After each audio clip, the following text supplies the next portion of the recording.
It was 2:17 a.m.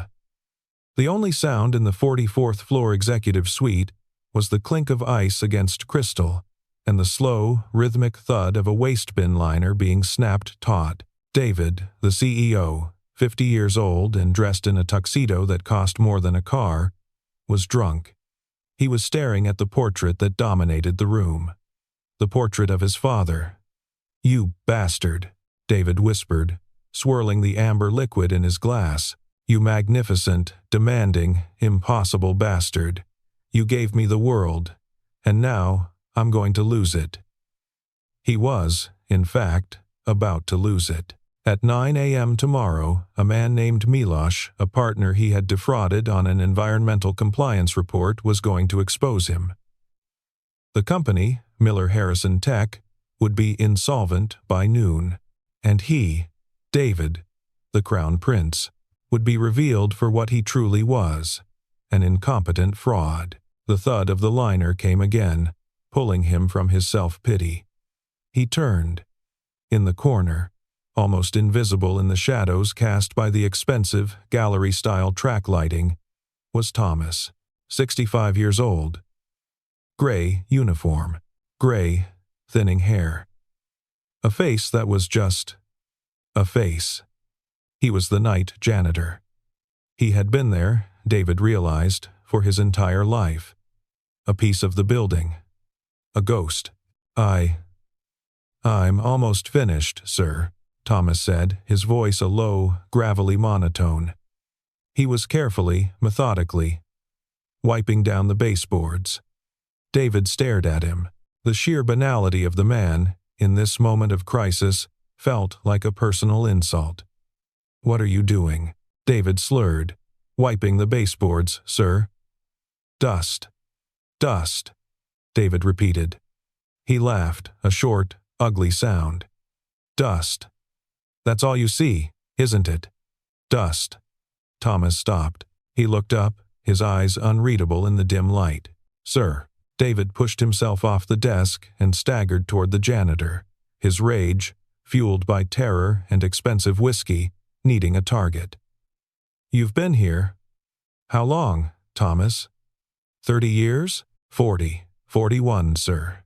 41 years, David mused, pushing a cart. "Wiping things. While I build empires." He gestured, spilling his drink on the floor. "And you know what the difference is between you and me, Thomas." Thomas stood up slowly. He was a tall man, but he held himself with a permanent stoop, as if apologizing for the space he occupied. "No, sir. No, of course you don't. The difference is blood. It's genetics." David walked past Thomas, toward the portrait. The magnificent, oil-on-canvas depiction of his father, the founder. "You see him," David said, his voice suddenly thick with a twisted, drunken reverence. "He was a lion, a builder, a genius. And I am his son." He turned back to Thomas. "And you? What were you? What did your father do? Push a broom, too? Was he a ditch digger? A nothing?" "My father," Thomas said, his voice still perfectly, maddeningly calm, "is the same as yours, sir." David froze. What did you say?" "My father. Has your father, too." David stared. And then he roared with laughter, a wild, broken sound. You're claiming. You senile old. You think you're my brother." "I am your brother, David," Thomas said. Not with anger, just a statement of fact. "Your older brother." The laughter died in David's throat. He knew, of course he knew, of the first son, the failure his father had disowned before David was even born. The one who was weak, he had just never, in his entire, insulated life, connected that abstract failure to this, to the man who cleaned his toilets. "You," David whispered, the realization hitting him. "Yes," Thomas said. "The humiliation, the shame, the terror of his impending ruin, all of it coalesced into a single, white-hot point of rage. He didn't just hate the blackmailer. He hated this man, this ghost, who had been watching him, judging him, his entire life. You dare, David hissed. You dare stand in this room, his room, and say that. He grabbed Thomas by the front of his gray, stained uniform. You think you're his son? You're nothing. You're genetic trash. He knew it. That's why he gave it all to me. He shoved Thomas backward, hard. Thomas stumbled, his back hitting the wall. Look at you, David screamed, his face purple. You're a janitor. You're a failure. You're dust.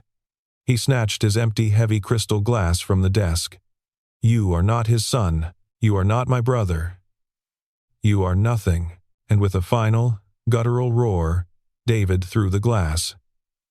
Not at Thomas, but at the portrait of their father. The glass shattered against the oil painting, leaving a spiderweb of cracks and a long, dark slash of whiskey dripping down the founder's face. The sound echoed in the massive, silent room. David was panting, his rage spent, leaving him hollow. Thomas just looked. He looked at the glass on the floor. He looked at the desecrated portrait, and he looked at his younger brother, the Crown Prince, who was now just a terrified, pathetic, drunken child. Then, without a word, Thomas turned, went to his cart, retrieved a dustpan and a brush, and began, meticulously, to sweep up the broken glass. Leave it, David spat, his voice trembling. Just get out. Yes, sir, Thomas said. He finished sweeping, emptied the dustpan into the bin, and pushed his cart out of the room, leaving David alone with the ghost of their father. Thomas did not go home. He went to the basement, his small, windowless office. He sat, the silence of the utility room a stark contrast to the violence upstairs. He looked at his hands. 41 years, he had kept his promise. He remembered the will reading, his father, cold and imperious even in death, speaking via a pre-recorded video. To my second son, David, I leave my company, my legacy, my name. May he prove worthy. And then, the codicil. The part no one else had heard. To my first son, Thomas, I leave my contempt. You were a disappointment to me. You had the intelligence, but not the instinct. You were weak. However, a father provides. The lawyer had then explained the terms. Thomas would receive a trust fund. A massive one, $30 million. But with two cruel, unbreakable conditions. 1. He must, for as long as he was able, be employed by the company, in a low-level, non-executive capacity. His father's words, so you can watch from the floor what a real leader builds. 2. The trust fund was legally tied to the company's stock value. If the company failed, if David failed, the trust fund would be immediately dissolved and donated to charity. It was not a gift, it was a prison, a $30 million cage disguised as a janitor's cart. Thomas was a millionaire, forced to clean up his brother's drunken mess. He was the brilliant son, forced to watch the incompetent son run his birthright into the ground. And now, David was finally doing it. Thomas was not a spy, but he was invisible. And when you are invisible, you hear everything. He heard the hushed, panicked phone calls. He saw the name on the discarded letters in David's trash, Miloš. He knew Miloš, a predatory partner from the Warsaw Division. He had seen the forged environmental reports David had left on the copy machine. David wasn't just stressed. He was cornered.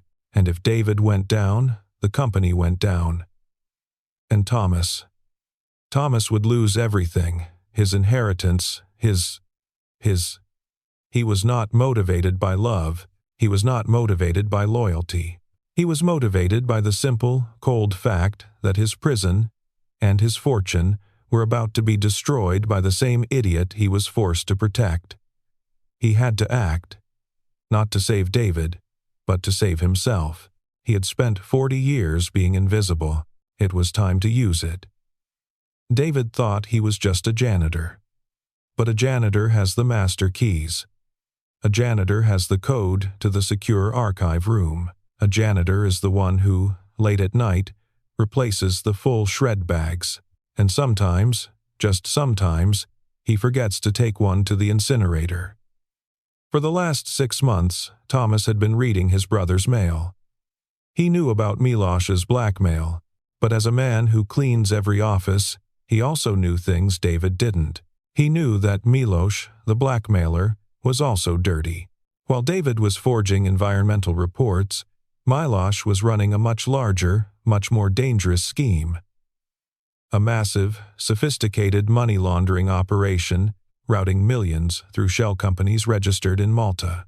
David, in his panic, was trying to find money. Thomas, in his calm, was just cleaning. He had the evidence. The wire transfer receipts Milosh had stupidly printed. The notes had left behind after a meeting. The rockrury of a careless criminal. Thomas had been saving that rockrury for a rainy day. Tonight, it was a hurricane.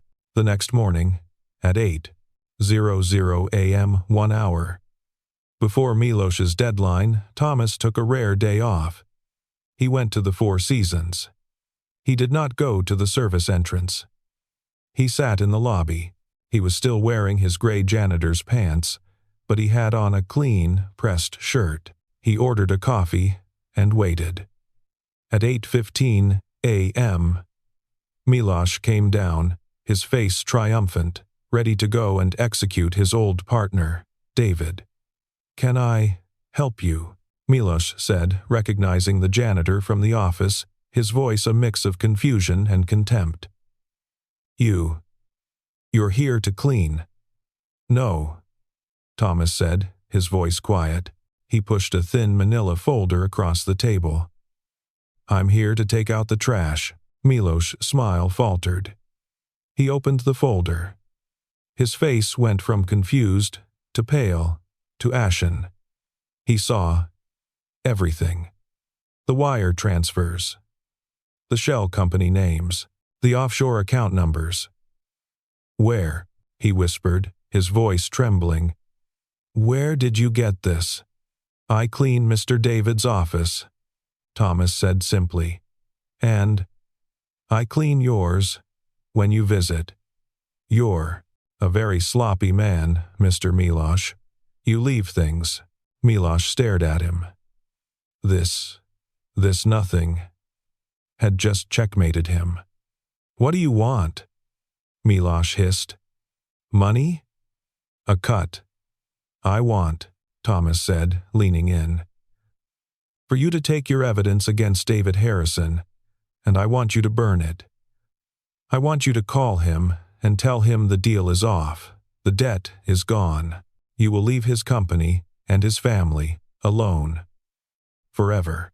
And if you don't, Thomas said, this folder goes to the Polozeni, and another copy goes to the U.S. Justice Department. You're blackmailing David for fraud. They'll get you for money laundering for the Russian mob." Milosh stared, defeated. He sent you?" "David. He's smarter than I thought." "No," Thomas said, standing up. "He isn't. He doesn't even know I'm here." He left the folder on the table. "You have 1 hour. Make the call." At 8:55 a.m., David was in his office. The office his father had built. The portrait, with its cracked, whiskey-stained face, seemed to mock him. He was ruined.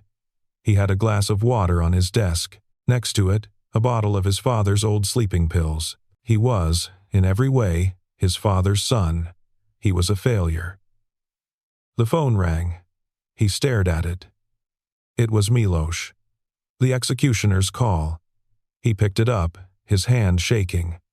Miloš, please, I need more time. Shut up, David. Miloš's voice was a low, furious growl. You're lucky. I'm backing off. The deal is, it's over. David's heart stopped. What? What?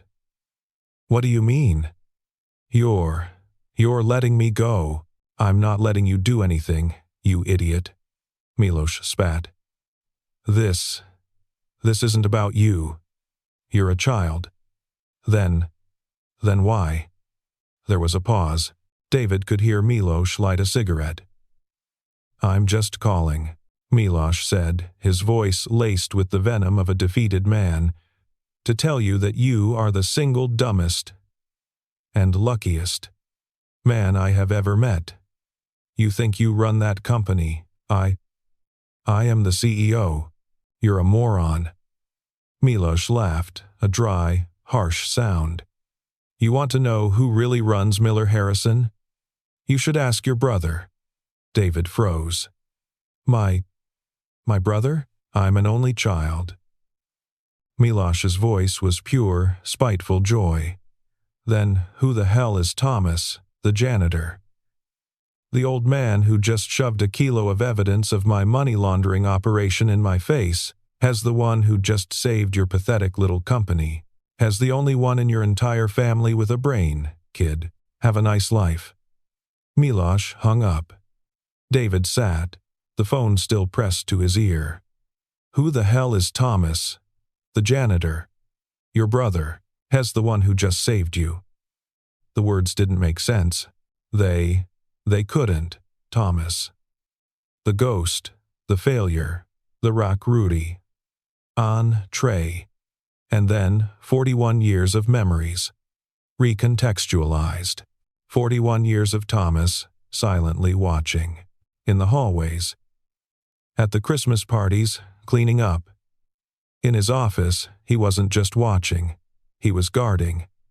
He remembered his father's will, the strange, locked, ironclad prison of it. He remembered the trust, the way Thomas was bound to the company. He remembered the night before. You're genetic trash. You're a failure. You're nothing. He had screamed that, at the man, at his brother, at the man who, less than 8 hours later, would go on to save his life. David looked at the portrait of his father, and he finally understood the old man's cruelty. His father hadn't just chosen David. He had punished them both. He had condemned David to be a king he was terrified of being, and he had condemned Thomas, the true heir, to be his jailer. David collapsed into his chair, not in relief, but in a shame so profound, so absolute, it felt like a physical death. The next morning, David arrived at the office. He hadn't slept. He looked old. The employees, seeing him, whispered. They assumed the stress of running the company was getting to him. He walked, like a zombie, down the 44th floor corridor. And there he was. Thomas, pushing his cart. Wiping down a window. A janitor. David stopped. The hallway was empty. It was just them. Thomas stopped working. He turned, slowly, and looked at his younger brother. His eyes were not angry. They were not triumphant. They were not even pitying. They were just tired. 41 years of tired. David opened his mouth. He wanted to say, "What? Anne? Come on? Shinloi?" He tried to speak. A dry, choking sound came out. No words. What words were there? How do you apologize for a lifetime of arrogance? How do you thank a man for saving you from a ruin you caused? All while you were spitting on him. He was the CEO. He was the king, and in that moment, he had never been smaller. He was, he realized, the dust his brother had to clean up. He just stood there, completely, utterly broken, his shoulders shaking. Thomas looked at him for a long, 10-second silence. Then he just nodded. A single, small, almost imperceptible nod. It was not forgiveness. It was not acceptance. It was dismissal. Thomas turned, gripped the handle of his cart, and slowly, quietly, pushed it down the long, empty hallway, leaving David alone in the empire that was, and had never been, his. If you enjoyed the story, please subscribe to support the channel so we can create more videos. Thank you, everyone.